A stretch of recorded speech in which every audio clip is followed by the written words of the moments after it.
I pray this when the enemy is attacking my marriage. I refuse to let the enemy decide the temperature of our marriage. He doesn't get to set the tone in our home. We guard what we have built. We choose connection on purpose. There are moments when the tension is not really about conversation we're having. It's not about the words that were said or the misunderstanding. I can sense something underneath it, misinterpretation trying to take root, small offenses being offered as something worth holding on to. That is usually my cue to stop engaging the surface issue and start praying with discernment.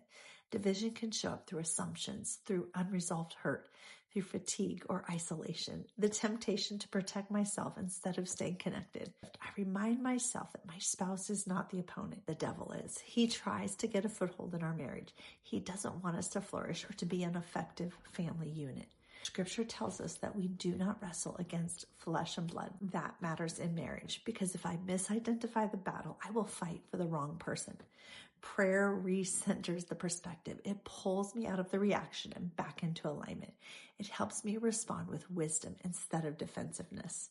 Here are 3 scriptures I pray when the enemy is attacking my marriage. Number 1, Ephesians 6:12. For our struggle is not against flesh and blood, but against the rulers, against the powers, against the world forces of this present darkness, and against the spiritual forces of wickedness in the heavenly places. I will pray, God, remind me who the real enemy is.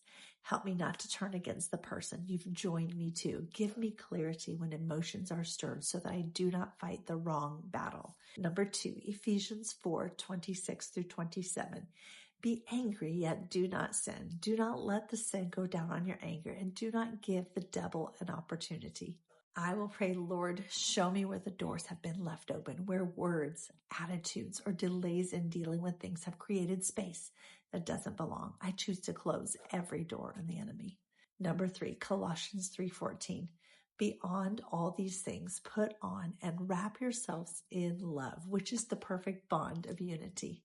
I will pray, God, I choose love on purpose, not based on my mood, not based on timing, but I choose what holds us together and keeps us aligned. When I pray this, I am reminded that unity is something we protect. It doesn't mean that we avoid the hard conversations. It means that we approach them without letting division take the lead. I take responsibility for my words, my tone, and my posture. I bring peace into the marriage and shut the door on anything that threatens it. If you are sensing tension in your marriage that feels heavier than just the moment, stop reacting and ask yourself what is really being touched. Pray before you respond. Your spouse is not your enemy. Come into agreement with God's truth and shut the door on the enemy's tactics.